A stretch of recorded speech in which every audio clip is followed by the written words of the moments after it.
آج انشاءاللہ تعالی آپ حضرات کو بتاؤں گا کس طرح آپ آنکھیں بند کر کے ہر سوال کا جواب دے سکتے ہیں یا مریض کی تشخیص کر سکتے ہیں۔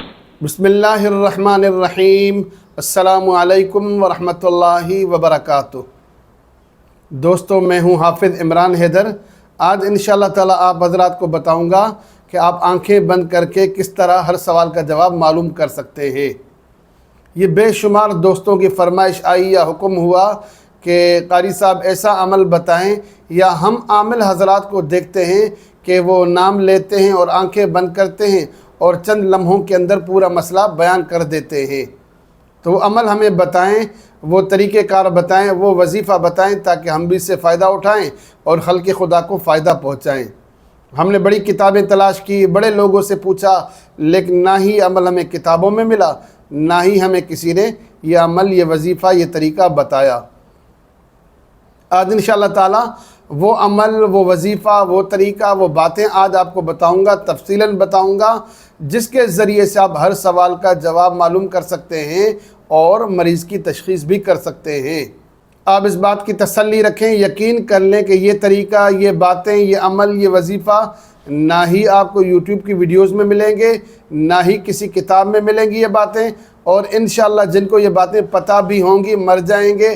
یہ عمل، یہ طریقہ، یہ باتیں، یہ وظیفہ قبر میں لے کے جائیں گے، لیکن کوئی آپ کو یہ عمل نہیں دے گا۔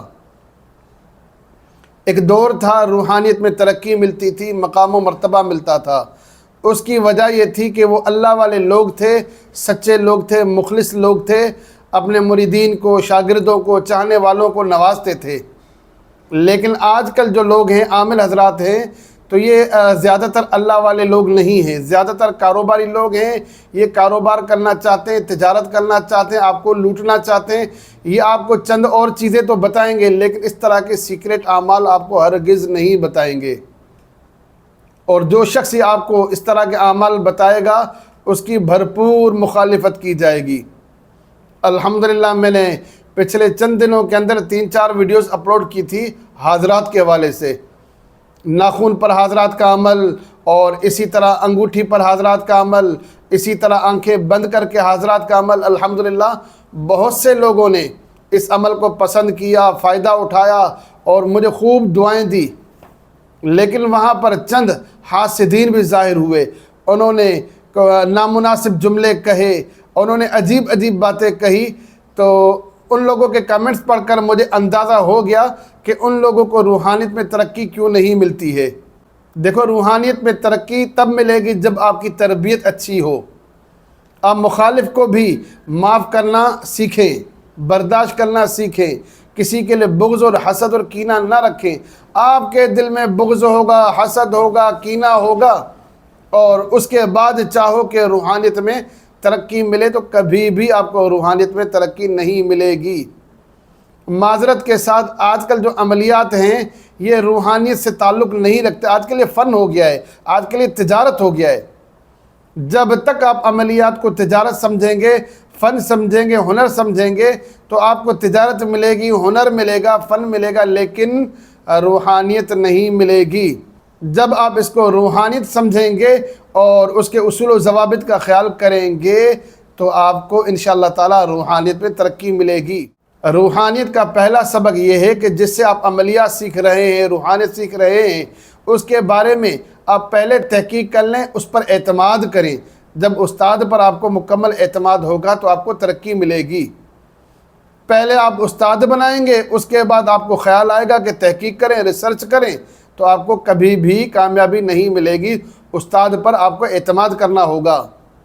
ایسا میں نہیں کہتا کہ آپ اندھا اعتماد کریں، اعتماد پہلے تحقیق کر لیں، آپ کے معیار پر پورا اترے، اس کو سمجھیں، استاد پھر بنائیں۔ پہلا تو سبق یہ ہوگا۔ استاد جو آپ کو سبق دیتا ہے، سب سے پہلے استاد آپ کو اچھا اخلاق سکھاتا ہے۔ جب آپ کے اندر اچھا اخلاق ہوگا، امت کا درد آپ کے دل میں ہوگا، انسانیت کا احساس آپ کے دل میں ہوگا۔ انسانیت تو بڑی دور کی چیز ہے، آپ کے دل میں جانوروں کا بھی احساس پیدا ہونا چاہیے۔ کسی جانور کو بھوکا دیکھ کر، پیاسا دیکھ کر، گرمی میں تڑپتے ہوئے آپ کے دل کے اندر احساس پیدا ہو اور آپ کے دل میں جذبہ پیدا ہو کہ اس جانور کی مدد کی جائے۔ یہ روحانیت کا درس ہے، یہ روحانیت کا سبق ہے۔ انسانیت کے بارے میں کوئی انسان آپ کو پریشان حال نظر آئے، آپ کے دل میں جذبہ اٹھے کہ میں اس کی مدد کروں، یہ ایک روحانیت کا درس سبق ہے۔ باقی یہ کوئی روحانیت نہیں ہے اس پہ تنقید، اس پہ تنقید، اس پر اعتراض، اس پر اعتراض۔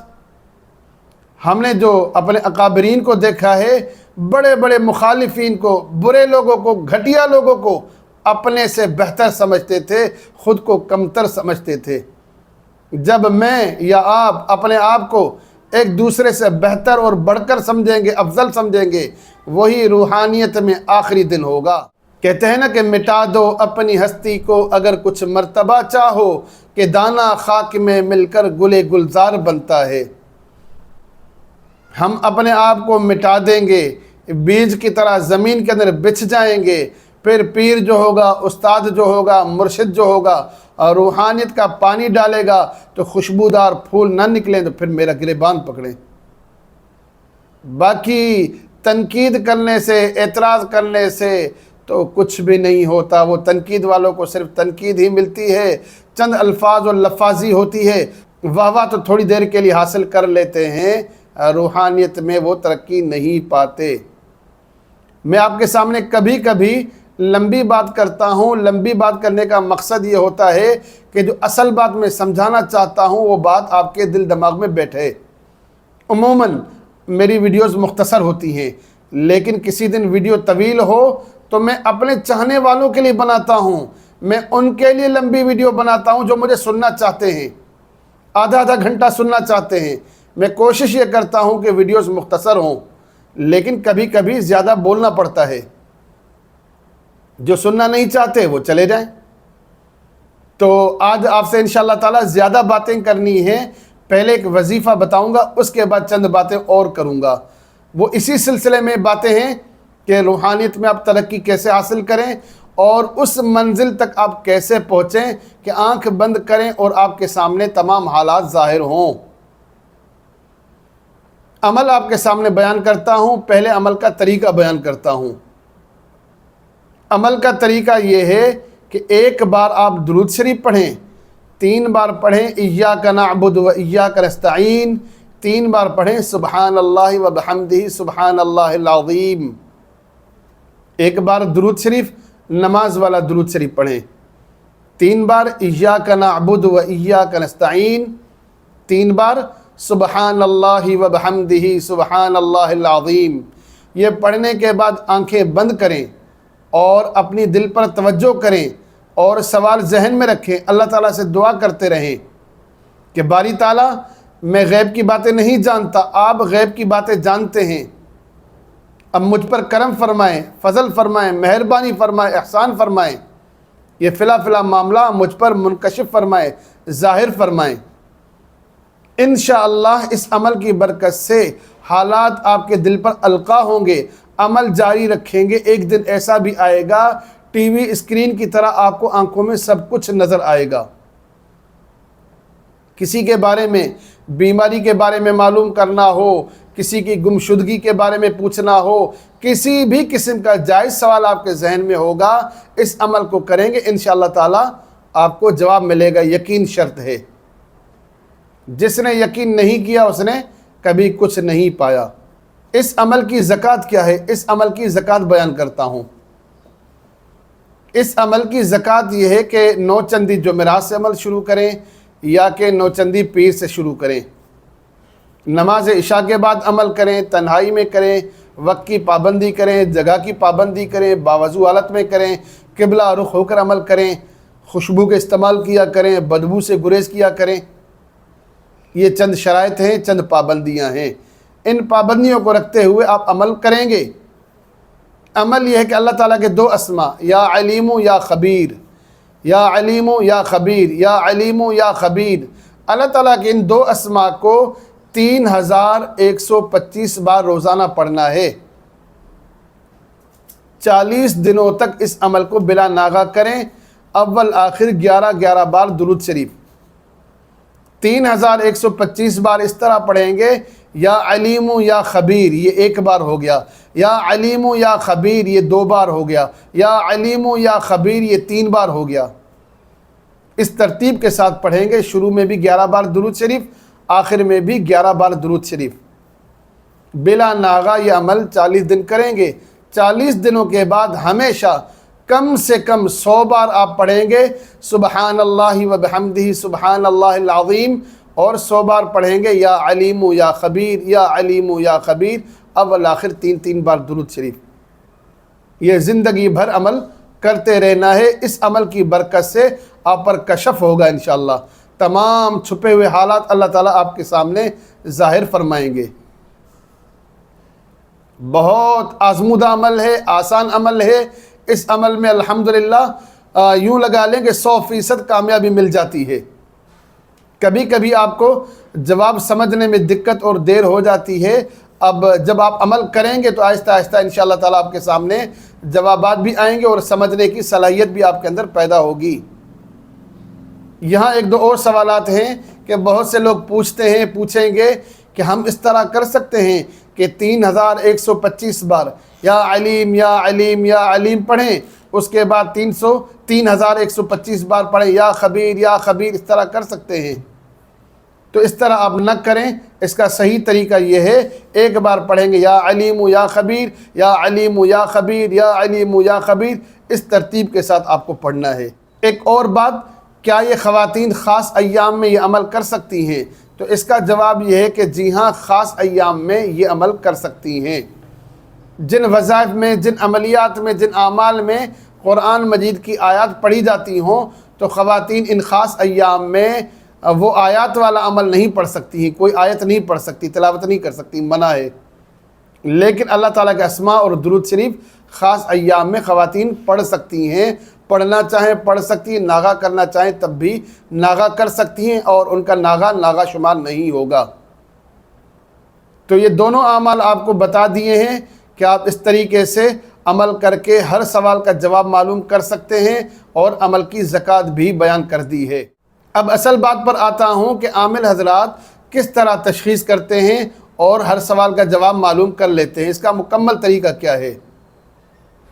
تو اس کا مکمل طریقہ کار یہ ہوتا ہے کہ جو صحیح عامل کامل ہیں ان کے پاس یہ تمام طریقہ کار موجود ہوتے ہیں۔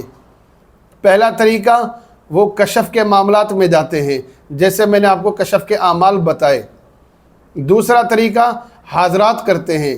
تیسرا طریقہ، علم الاعداد کی بھی کچھ نہ کچھ معلومات ہوتی ہے۔ چوتھا طریقہ، علم نجوم کی بھی معلومات ہوتی ہے۔ پانچواں طریقہ، وہ کچھ نہ کچھ نفسیات جانتے ہیں۔ چھٹا طریقہ، علم الاسماء کے بارے میں جانتے ہیں۔ ساتواں طریقہ، وہ طب کے بارے میں جانتے ہیں۔ آٹھواں طریقہ، وہ کچھ نہ کچھ حالات حاضرہ پر بھی نظر رکھتے ہیں۔ یہ 8 باتیں اپنے اندر بیدار کریں گے تو آپ بڑی حد تک کامیابی حاصل کر سکتے ہیں۔ ان کی وضاحت تھوڑی سی آپ کے سامنے مختصر کر لیتا ہوں۔ وضاحت یہ ہے کہ کشف کی تو میں نے آپ کو تفصیل بتا دی ہے۔ کشف کا میں نے آپ کو عمل بیان کر دیا کہ آپ 1 بار درود شریف پڑھیں گے، 3 بار ایاک نعبد و ایاک نستعین پڑھیں گے، 3 بار سبحان اللہ و بحمدہ سبحان اللہ العظیم پڑھیں گے، اور آنکھیں بند کر کے سوال کریں گے۔ اللہ تعالیٰ کی طرف سے آپ کے دل پر القاء ہوگا، کشف ہوگا، آپ کو جواب مل جائے گا۔ اس کا میں نے طریقہ مکمل بیان کر دیا، زکوٰۃ بھی بیان کر دی۔ اس عمل کے اندر آپ کو کامیابی کیسے ملے؟ یہاں پر 2 باتیں ذہن میں رکھنے کی ضرورت ہے۔ پہلی بات یہ ہے کہ روحانیت میں تقوی اختیار کریں۔ یہ کشف جو ہے کوئی ہنر یا فن نہیں ہے، کشف اللہ کی عطا ہے، اللہ کا فضل ہے، اللہ کی مہربانی ہے، اور اللہ تعالیٰ اپنی عطا، فضل، مہربانی اپنے نیک بندوں پر اللہ تعالیٰ فرماتے ہیں۔ تو کشف کے لیے ضروری یہ ہے کہ اپنے اندر تقوی اختیار کریں، نمازوں کی پابندی کریں، سچ بولیں، حرام کھانے سے گریز کریں، جھوٹ نہ بولیں، لوگوں کا دل نہ دکھائیں، جو نیکی کے کام ہیں نیکی کرنے کی کوشش کریں، اور بدی سے، برائی سے بچنے کی کوشش کریں۔ اگر کسی کو مکمل طور پر کشف مل گیا تو اس کو دنیا میں کسی اور عمل کی ضرورت نہیں ہے۔ مجھے یا آپ کو 100% کشف نہ ملے، 20-30% بھی ملے، تب بھی ہمارا کام بن جائے گا۔ کشف کی حقیقت آپ کے سامنے بیان کر دی۔ اس کے بعد دوسرا طریقہ جو بیان کیا کہ علم نجوم، دیکھیں علم نجوم کی شریعت میں کوئی حیثیت نہیں ہے۔ علم نجوم سیکھا جا سکتا ہے، سکھایا جا سکتا ہے، لیکن اس پر یقین کرنا جائز نہیں ہے۔ آپ لوگوں کو نہ بتائیں کہ آپ علم نجوم کے ذریعے سے آپ کا ستارہ یہ ہے، آپ کا سعد گھڑی آپ کی یہ ہے، نحس گھڑی، یہ باتیں آپ لوگوں کو نہ بتائیں۔ اس پر یقین کرنا اور کسی کو یقین دلانا دونوں ناجائز باتیں ہیں۔ لیکن علم نجوم سے آپ ایک فائدہ لے سکتے ہیں، وہ 100% نہیں ہے، 50%، 60%، 70% آپ فائدہ اٹھا سکتے ہیں۔ ایک عامل یہ کام کرتا ہے، آپ اس کا نام لے کر، والدہ کا نام لے کر یا تاریخ پیدائش لے کر اس کا ستارہ بنائیں، اس کا برج نکالیں، اس سے اس کی شخصیت کے بارے میں جاننے کی کوشش کریں۔ فلاں ستارے کے حامل لوگ جو ہوتے ہیں ان کی خصوصیات کیا ہوتی ہیں، فلاں والوں کی خصوصیات کیا ہوتی ہیں، تو 12 قسم کے لوگ ہوتے ہیں، 12 قسم کے برج ہوتے ہیں۔ ان بروج کی معلومات جب آپ لے لیں گے تو بڑی حد تک آپ لوگوں کو سمجھ سکتے ہیں۔ کسی کو یہ نہ بتائیں کہ آپ کی کیلکولیشن، آپ کا حساب کتاب میں نے علم نجوم سے کیا ہے۔ علم نجوم کے بارے میں اس کو بتائیں گے، اس کا علم نجوم پر یقین بڑھے گا، تو شرعاً جائز نہیں ہے۔ نہ خود آپ یقین کریں، نہ اگلے کو یقین دلائیں۔ آپ اس کو تجزیے کے طور پر لیں، کسی کو سمجھنے کے لیے تجزیے کے طور پر لیں، اندازے کے طور پر لیں، بالکل جائز ہے۔ اس کے بعد علم الاعداد، علم الاعداد کا بھی فائدہ علم نجوم کی طرح لیں کہ آپ عددوں کے بارے میں معلومات حاصل کریں، الفاظوں کی قیمت جانیں، نام اور والدہ کے نام کے ساتھ اس کو آپ تقسیم کرنا سیکھیں۔ اس کے بعد جو اس کے بارے میں مفرد عدد حاصل کر کے اس کے بارے میں شخصیت کے بارے میں جاننے کی کوشش کریں، جس کا آخر میں 1 عدد ہو، 2 ہو، 3 ہو، 4 ہو، 5 ہو، ان کی خصوصیات کیا ہیں، ان کے اندر بیماریاں کیا ہوتی ہیں، یہ آپ کو اندازہ ہو جائے گا۔ اس کو بھی علم نجوم کی طرح تجزیے کے طور پر لیں، اس کو اندازے کے طور پر لیں۔ اب مثال کے طور پر ہم یہ سمجھ لیتے ہیں 10% آپ کو علم نجوم سے فائدہ ہوا اور 10% آپ کو علم الاعداد سے فائدہ ہو، اور 20% آپ کو فائدہ ہو جائے کشف سے، 40% تو آپ کو سکسیس مل گئی۔ اسی طرح تیسرا مرحلہ حاضرات، جب آپ حاضرات کرتے ہیں، موکلات کی حاضری کرتے ہیں، خود پر کریں، کسی اور پر کریں، کسی بچے پر کریں، تو آپ حالات کو بڑی حد تک سمجھ لیتے ہیں۔ کوئی چیز 100% درست نہیں ہوتی ہے۔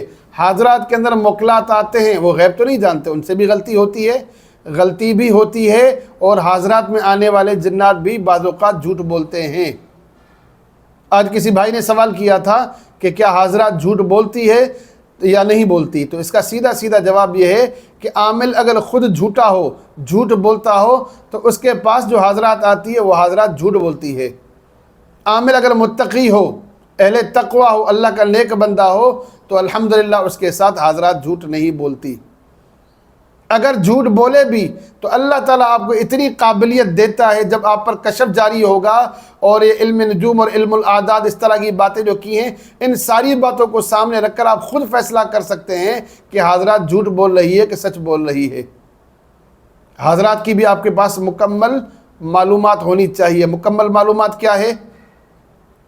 حاضرات کس وقت کرنی چاہیے، حاضرات سچ بولے تو کیا ہوگا، جھوٹ بولے تو کیا ہوگا، حاضرات کے سچے ہونے کی علامت کیا ہے، کس کلر کے کپڑوں میں حاضرات حاضر ہوگی، جھوٹ بولے تو اس کی کیا علامت ہے، کس کلر کے کپڑوں میں حاضر ہو تو وہ جھوٹ بولیں گے، ان کے چہرے پر یہ نشان ہو، وہ نشان ہو۔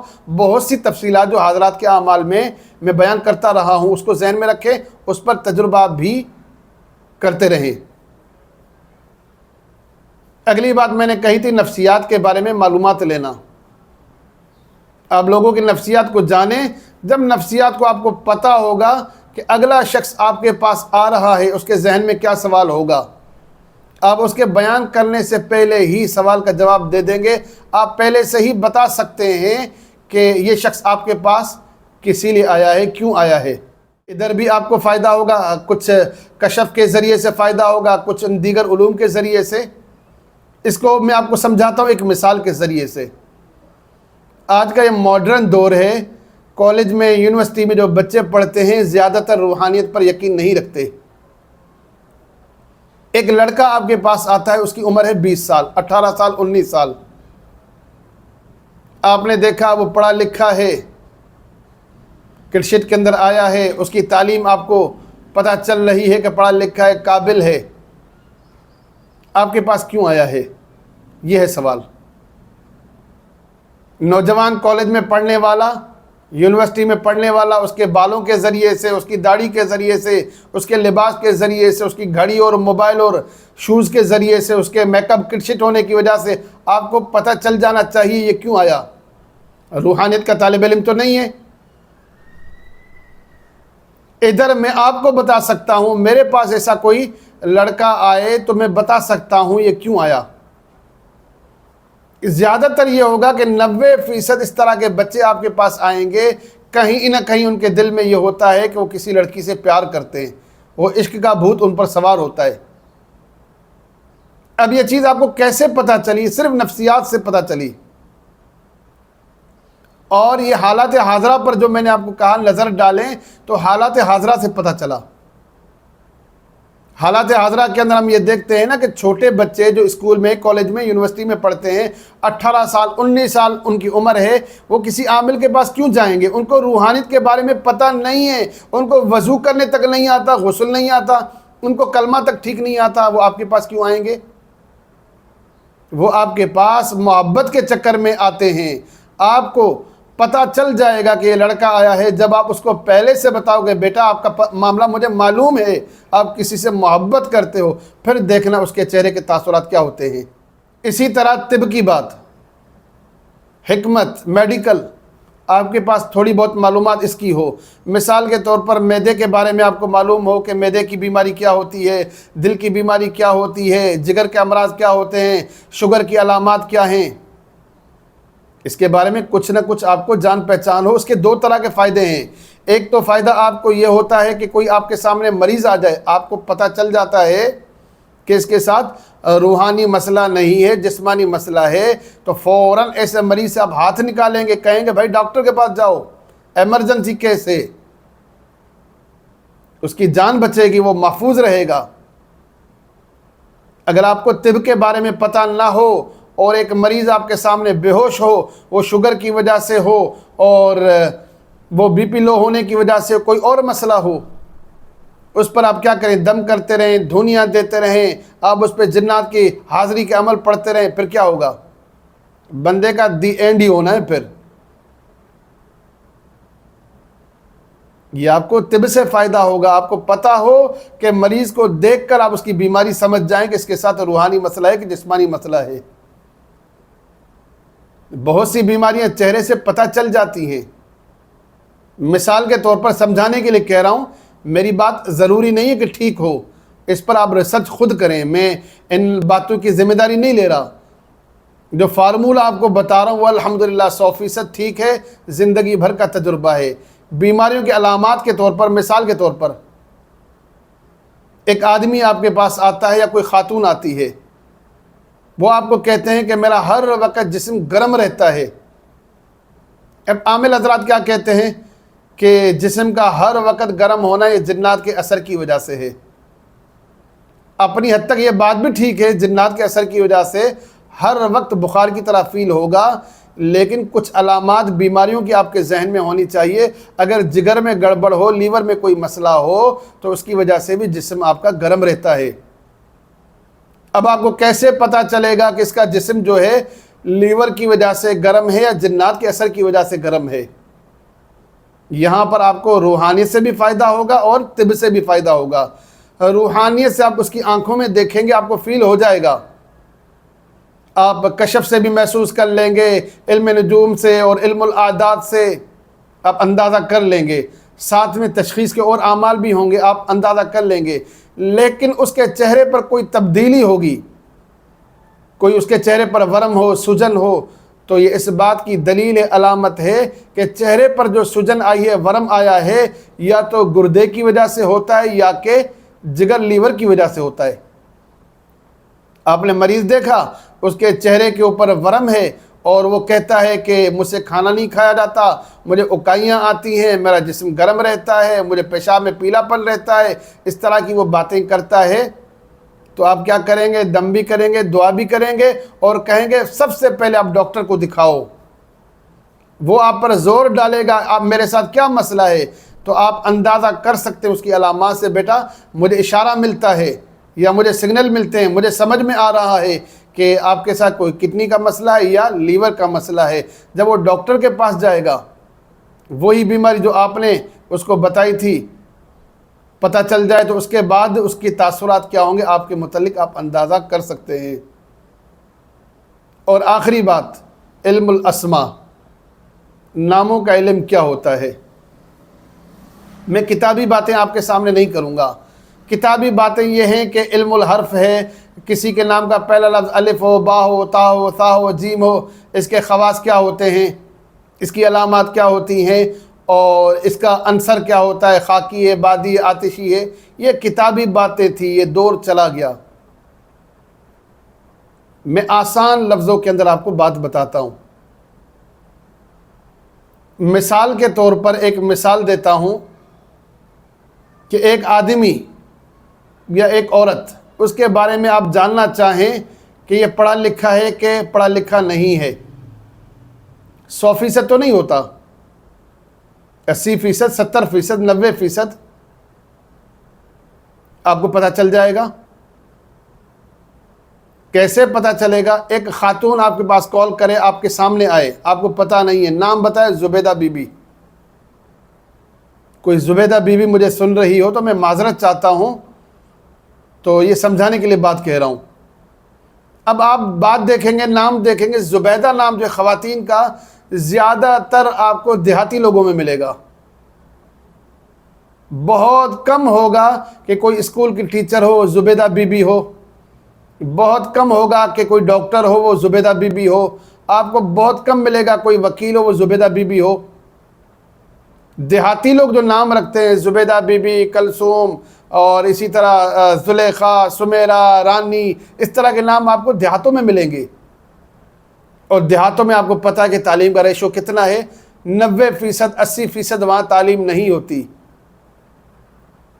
اور اس کے برعکس آپ کو نام مل جائے کسی کا الشبا، کسی کا نام مل جائے مناہل۔ اب یہ مناہل اور الشبا نام پڑھے لکھے لوگ رکھتے ہیں، وہ دیہات میں رہتے ہوں یا شہر میں رہتے ہوں، صرف نام کی وجہ سے آپ معلوم کر سکتے ہیں یہ خاتون جو ہے پڑھی لکھی ہے کہ پڑھی لکھی نہیں۔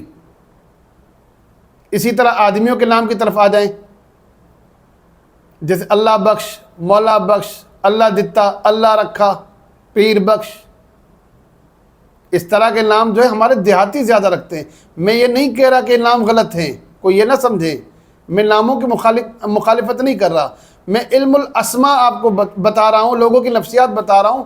تو یہ نام جو ہیں زیادہ تر آپ کو دیہات میں ملیں گے، آپ کو بہت کم ہوں گے ڈاکٹر اللہ بخش آپ کو ملے، ڈاکٹر مولا بخش آپ کو ملے، ڈاکٹر اللہ دتا آپ کو ملے، یا ڈاکٹر اللہ رکھا آپ کو ملے۔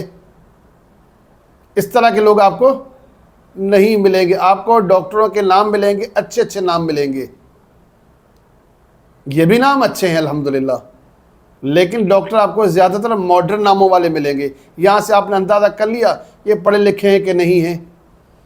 پھر بیماریوں کے بارے میں آپ دیکھیں گے، پڑھے لکھے لوگوں کی بیماری کوئی اور ہوتی ہے اور کم پڑھے لکھے لوگوں کی بیماریاں کوئی اور ہوتی ہیں۔ مثال کے طور پر پڑھے لکھے لوگ جو ہیں زیادہ تر دل کے مرض میں ہوں گے، پڑھے لکھے لوگ زیادہ تر آپ کو شوگر کے مرض میں ملیں گے، گردے کے مرض میں ملیں گے۔ اللہ تعالیٰ نے ان کو دیا ہوتا ہے، کبھی کبھی وہ شرابیں پیتے ہیں، کبھی کھانے پینے بے احتیاطی کرتے ہیں، دل کا مرض، شوگر کا مرض، گردوں کا مرض ان کو زیادہ ہوتا ہے۔ اسی طرح دیہاتی لوگوں کی بیماری اگر آپ دیکھیں، دیہاتی لوگوں میں کیا ہوتی ہے، زیادہ تر دیہاتی لوگوں میں جو بیماری پائی جاتی ہے پتھری ہوتی ہے۔ وہ پتھری کیوں ہوتی ہے؟ ان کے گھروں میں نلکا ہوتا ہے، پانی اس کا چھان کے نہیں پیتے، فلٹر کر کے نہیں پیتے، میرا تجربہ ہے دیہاتوں کے اندر۔ یا ہیپاٹائٹس سی کے آپ کو مریض زیادہ تر دیہاتوں میں ملیں گے، وہ نہروں کے ندیوں کا پانی پیتے ہیں، وہاں قریب کا پانی ہوتا ہے، فلٹر ہوتا نہیں ہے۔ آج کل الحمدللہ دیہات بھی ایڈوانس ہو گئے۔ اس طرح کے مسائل بہت زیادہ ہیں، میں تو آپ کو یہ چند باتیں سمجھانے کے لیے کہہ رہا ہوں۔ اب میرے سامنے آپ بندے کو بٹھا دیں، میں آپ کو پوری کہانی بیان کر دوں گا۔ یہ مثال کے طور پر آپ کو بتا دیا ہے، میں نام سن کر بغیر حساب کتاب کی آپ کو بتا سکتا ہوں اس شخص کو بیماری کیا ہو سکتی۔ آخری مثال دیتا ہوں، باتیں کرتا جاؤں گا، بہت سی باتیں نکلتی آئیں گی. جیسے علم الاسماء کی بات کی، اس طرح علم الاقوام لگا لیں، قوموں کا علم.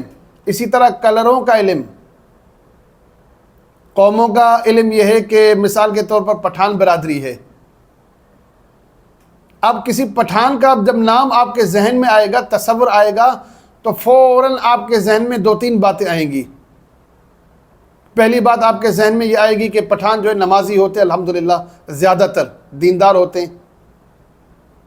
پٹھانوں کا نام آئے گا تو آپ کو پتہ چلے گا محنت کش ہوتے ہیں. پٹھانوں کا نام آئے گا تو آپ کو پتہ چلے گا کہ بھی لڑاکا بھی ہوتے ہیں. یعنی سخت مزاج. آپ کو پتہ چل گیا کہ ایک آدمی آپ کے پاس آتا ہے وہ پٹھان ہے، تو صرف پٹھان سننے کے بعد، جاننے کے بعد 3 باتیں آپ کے ذہن میں فوراً آ جائیں گی. میں 30 باتیں اور بھی پٹھانوں کے بارے میں بتا سکتا ہوں. 10 لوگ خوش ہوں گے، 10 لوگ ناراض ہوں گے، تو اسی لیے 3 باتوں پر ہی اتفاق کرتا ہوں. اسی طرح بلوچ ہیں. اب بلوچوں کے بارے میں جاننا چاہیں، جب آپ کو پتہ چلے گا یہ بلوچ ہیں، تو بلوچوں کے بارے میں بھی آپ کو ایک بات آئے گی کہ محبت کرتے ہیں، جان نچھاور کرتے ہیں، یار باش لوگ ہوتے ہیں. لیکن وہاں پر آپ کو یہ بھی پتہ چلے گا کہ بلوچ سخت قوم ہے. وہیں پر آپ کو یہ بھی پتہ چلے گا کہ بلوچوں میں تعلیم کم ہوتی ہے. بہت پڑھے لکھے لوگ بھی ہیں بلوچ. میرے پیر و مرشد جو تھے وہ بلوچ تھے الحمدللہ. اس کا یہ مطلب نہیں ہے کہ میں بلوچوں کی مخالفت کرتا ہوں. میں تو بلوچوں کی قدموں کی خاک سمجھتا ہوں. میرے پیر صاحب جو تھے مفتی عبداللہ رحمۃ اللہ علیہ بروہی تھے، بلوچ تھے. تو میں کسی کی قوم کی مخالفت پر نہیں کہہ رہا. آپ کو پتہ ہونا چاہیے کہ پٹھان کیسے لوگ ہیں، بلوچ کیسے ہیں، سندھی کیسے ہیں، سرائکی کیسے ہیں، پنجابی کیسے ہیں، کشمیری کیسے ہیں. اسی طرح انڈیا کے اندر مختلف قومیں ہیں، ان کے بارے میں پتہ ہو. ایرانیوں کے بارے میں آپ کو پتہ ہو، عربیوں کے بارے میں پتہ ہو. اس طرح آپ کو انگریزوں کے بارے میں پتہ ہو. جس قوم سے آپ کا پالا پڑتا ہے اس قوم کے رسم و رواج کے بارے میں آپ کو پتہ ہو، تو یہ باتیں آپ کو پتہ ہوں گی. اسی طرح کلروں کے متعلق آپ سے بات کر سکتا ہوں. جیسے میں نے ایک بات کی، پٹھان، بلوچ، سندھی، ہمیشہ دیکھیں گے ان کے آدمی ہوں یا عورتیں ہوں تیز کلر پہنتے ہیں. اچھا، جتنا پڑھا لکھا آدمی ہوگا، مذہبی ہوگا، اتنا ہلکا کلر پہنتے ہیں. اب اس سے اندازہ کر لیں، آپ کے پاس کوئی طریقہ نہیں ہے، صرف کسی آدمی یا عورت کو آپ نے دیکھا تیز قسم کا کلر پہنا ہے، آپ کو پتہ چل جائے گا یہ شدت پسند ہے، یہ لڑاکا ہے، سخت طبیعت کا مالک ہے، اس کے اندر نرمی نہیں ہے. اور نرم کلر پہننے والا، اسی طرح خوشبو ہے، کوئی تیز خوشبو لگائے گا آپ کو پتہ چل جائے گا کہ سخت مزاج آدمی ہے. کوئی ہلکی خوشبو لگائے گا پتہ چل جائے گا کہ یہ نرم مزاج آدمی ہے. مذہبی خوشبو الگ ہوتی ہے. یہ دنیا دار لوگ الگ قسم کی خوشبو لگاتے ہیں، لڑکیاں الگ قسم کی خوشبو لگاتے ہیں، لڑکے الگ قسم کے عطر اور پرفیوم یوز کرتے ہیں. دینی مدارس کے لڑکے اور خوشبو استعمال کرتے ہیں، کالج اور یونیورسٹی والے اور قسم کی خوشبو استعمال کرتے ہیں. تو یہ تھی باتیں آج جو آپ کے سامنے کی ہیں. بہت سے لوگوں کو میری بات اچھی لگی ہوگی، بہت سے لوگوں کو بری لگی ہوگی. جن لوگوں کو بات اچھی لگی ہے ان کے لیے دعا کرتا ہوں کہ اللہ تعالیٰ ان سب کو روحانیت میں ترقی عطا فرمائے، اور جن کو میری بات بری لگی ان سب سے میں معذرت چاہتا ہوں. لیکن آج میں نے آپ کے سامنے عملیات کا بہت بڑا راز سامنے رکھ دیا ہے. آنکھیں بند کر کے سوال کا جواب حاصل کرنا اور اس میں ترقی حاصل کرنا، اس میں ناکامی کے چانسز نہ ہوں. تو یہ ساری باتیں آپ کو سیکھنی پڑیں گی. کشف پر بھی محنت کریں، حاضرات پر بھی محنت کریں، علم نجوم پر محنت کریں، علم الاعداد پر محنت کریں. اسی طرح کچھ نفسیات کے بارے میں پڑھنے کی کوشش کریں، طب کے بارے میں کچھ پڑھنے کی کوشش کریں. اسی طرح علم الاسماء کے بارے میں جاننے کی کوشش کریں، قوموں کے متعلق آپ جاننے کی کوشش کریں. اس طرح کلروں کے بارے میں آپ جاننے کی کوشش کریں. میں اور باتیں بھی آپ کے سامنے کر سکتا ہوں. الحمدللہ الحمدللہ اللہ کے فضل و کرم سے بڑی حد تک مجھے ان باتوں پر کامیابی حاصل ہوئی ہے، لیکن یہ کتابوں سے نہیں سیکھا. میرے سامنے ایک آدمی بٹھا دیں، آپ مجھے صرف اتنا بتائیں کیا کھا رہا ہے، میں آپ کو اس کے بارے میں بتا دوں گا. جو سیب کھاتا ہے اس کی ذہانت کیسی ہوگی، اس کے مسائل کیسے ہوں گے، اس کی پوری زندگی بیان کر دوں گا. آپ مجھے صرف اتنا بتاؤ کہ مجھے سیب پسند ہے بس، یا کوئی یہ بتا دے مجھے انگور پسند ہے، یا کوئی مجھے یہ بتا دے کہ مجھے مالٹا پسند ہے. اپنی پسند بتائے، آدمی ہو عورت ہو، میں اس کی پوری زندگی بیان کر دوں گا، 100% نہیں تو انشاءاللہ 80% بات ٹھیک ہوگی۔ کوئی یہ اتنا بتا دے کہ مجھے یہ والا کلر، ہرا نیلا پیلا، یہ کلر مجھے پسند ہے، میں انشاءاللہ اس کی زندگی بیان کر سکتا ہوں۔ مجھے کوئی یہ بتا دے کہ مجھے فلاں والا شعر پسند ہے یا فلاں شاعر پسند ہے۔ مثال کے طور پر آپ کو سمجھانے کے لیے یہ بات آ ہی گئی، اب کوئی کہہ دیتا ہے مجھے اقبال پسند ہے، بھئی اقبال کو سمجھنا ہر کسی کے بس میں تو نہیں ہے۔ آپ اندازہ لگا سکتے ہیں کہ اقبال کو سمجھنے والا مذہبی آدمی ہو سکتا ہے، اقبال کو سمجھنے والا پڑھا لکھا آدمی ہو سکتا ہے، اقبال کو سمجھنے والا پڑھنے والا بہت گہرا آدمی ہے۔ اور یہیں پر کوئی بندہ کہے کہ مجھے مرزا غالب پسند ہے، اس کی پسند سے مجھے کوئی انکار نہیں ہے، لیکن مجھے اتنا اندازہ تو ہوگا کہ غالب کو پڑھنے والا آزاد خیال ہے، غالب کو پڑھنے والا کوئی عاشق مزاج ہے۔ تو اس طرح یہ باتیں، ان باتوں پر آپ سیکھیں گے، سمجھیں گے تو یہ علم، یہ فن، یہ ہنر آپ کے اندر آئے گا۔ تو الحمدللہ آج میں نے آپ کے سامنے کھل کر باتیں کر دی ہیں۔ یہاں پر ایک دو باتیں آپ سے کہنا چاہتا ہوں، ان باتوں پر بھی آپ توجہ ضرور دیں۔ پہلی بات یہ ہے کہ میں جب اچھی ویڈیوز ڈالتا ہوں تو اس کے بعد آپ کے ویوز، آپ کے کمنٹس، آپ کے لائک بہت زیادہ کم ہو جاتے ہیں۔ جو آپ کو ویڈیو اچھی لگے تو اس کو مکمل دیکھا کریں اور لائک کیا کریں، شیئر کیا کریں اور زیادہ سے زیادہ کمنٹس کیا کریں۔ زیادہ سے زیادہ آپ کمنٹس کرتے ہیں تو اس سے دو فائدے ہیں۔ ایک مجھے فائدہ یہ ہوتا ہے کہ میں آپ لوگوں کو پہچانتا ہوں، ہزاروں کی تعداد میں الحمدللہ میرے سبسکرائبر ہیں، لیکن ان میں سے کچھ دوست ایسے ہیں میں ان کو بائی نیم جانتا ہوں۔ جب دعا کے لیے ہاتھ اٹھاتا ہوں تو ان کا نام زبان پر، دل دماغ پر آتا ہے، مجھے معلوم ہے کہ فلاں فلاں دوست، فلاں فلاں بھائی، فلاں فلاں بہن، فلاں فلاں بیٹی مجھے مسلسل دیکھتے ہیں۔ تو ایک آپ کی پہچان بنتی ہے، شناخت بنتی ہے۔ اور کچھ لوگ غیر حاضر ہوتے ہیں تو مجھے پتہ چل جاتا ہے فلاں فلاں لوگ غیر حاضر ہیں۔ اگر یہاں کسی کا نام لوں گا تو بعض لوگوں کو اچھا لگے گا، بعض لوگوں کو برا لگے گا، میں نام نہیں لیتا، لیکن معلوم ہے الحمدللہ مجھے کہ کون ہر وقت حاضر رہتا ہے۔ تو آپ کمنٹس کرتے رہیں گے، انشاءاللہ تعالی آپ کا نام میرے ذہن میں آتا رہے گا، آپ کے دعا کرتا رہوں گا، آپ سے محبت کا ایک مزید تعلق بنا رہے گا۔ دوسرا، حاسدین کو جواب ملنا چاہیے، لوگوں کو بتائیں کہ مجھ سے محبت کرنے والے کتنے ہیں، حسد کرنے والے کتنے ہیں۔ پتہ جلتے کیوں ہیں؟ میں ایک نابینا آدمی ہوں۔ دنیا دار لوگ جو چاہتے تھے یا چاہتے ہیں کہ نابینا آدمی سڑکوں پر دھکے کھائے، بھیک مانگے، اس کا مستقبل یہی ہے۔ لیکن نبی اکرم صلی اللہ علیہ وسلم کے قدموں میں بیٹھنے کی برکت سے اللہ نے مجھے بہت عزت دی۔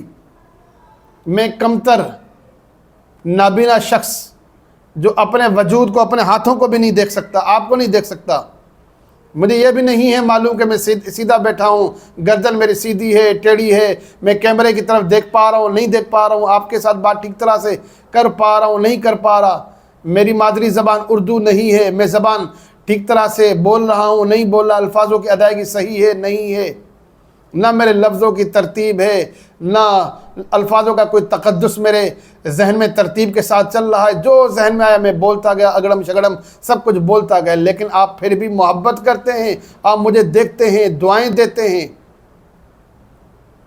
یہ کیسے ہوا؟ یہ سب نبی اکرم صلی اللہ علیہ وسلم کے قدموں کی برکت سے ہوا۔ آپ بھی حضور کے قدموں میں بیٹھتے ہیں اور میں بھی حضور کے قدموں میں بیٹھتا ہوں۔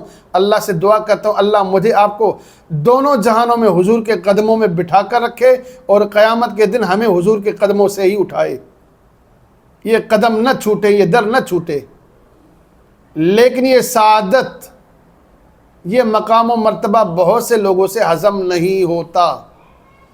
کسی نے یہ لکھا تھا کمنٹس کے اندر، آپ کو مسئلہ پوچھنے کے لیے، روحانیت سیکھنے کے لیے کیا یہ اندھا شخص ہی ملا تھا؟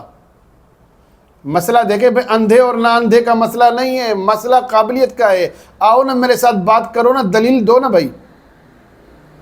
دلیل آپ کے پاس نہیں ہے، آپ نابینا کہہ کے، اندھا کہہ کے، بلائنڈ کہہ کے آپ اپنی طرف سے آپ تذلیل کرنے کی کوشش کریں گے۔ اللہ عزت دینے والا ہو۔ یہ اتنے ہزاروں کی تعداد میں لوگ محبت کرتے ہیں، یہ کمنٹس کرتے ہیں، آپ دیکھ لیں۔ محبت کرنے والوں کے دل میں اللہ تعالیٰ مزید محبت پیدا فرماتا ہے، اور جو بغض رکھتے ہیں، حسد رکھتے ہیں، اللہ تعالیٰ ان کے دل میں مزید حسد کی آگ بڑھا دیتا ہے۔ تو ایک بات یہ ہے کہ آپ کمنٹس کرتے ہیں تو حاسدین کو جواب بھی ملتا ہے، اور میری حوصلہ افزائی بھی ہوتی ہے، اور آپ سے اچھا تعلق بھی بنتا ہے، اور آئندہ کے لیے مجھے پتہ بھی چلتا ہے کہ کون کون اس کی طلب رکھتا ہے، میری بات کو کون سمجھا کون نہیں سمجھا۔ تو امید ہے کہ آپ ویڈیوز کو مکمل دیکھیں گے، لائک کریں گے، شیئر کریں گے، چینل کو سبسکرائب کریں گے، اور اچھے اچھے کمنٹس کریں گے۔ جو سوال ہوگا سوال کریں گے، انشاءاللہ تعالیٰ آپ کو رپلائی کروں گا، اور میرے حق میں دعا کرنا بھی کبھی نہ بھولے، میں آپ کے لیے دعا کرتا رہتا ہوں۔ اور خصوصی طور پر آج کی اس ویڈیو پر دل کھول کر اپنی رائے سے نوازیے گا، بتائیے گا کیا آج دن تک، اللہ کی قسم آج میں نے کھل کر آپ کے ساتھ بات کی ہے، یہ وہ دنیا کا راز ہے جو کبھی بھی کوئی آپ کو نہیں دے گا۔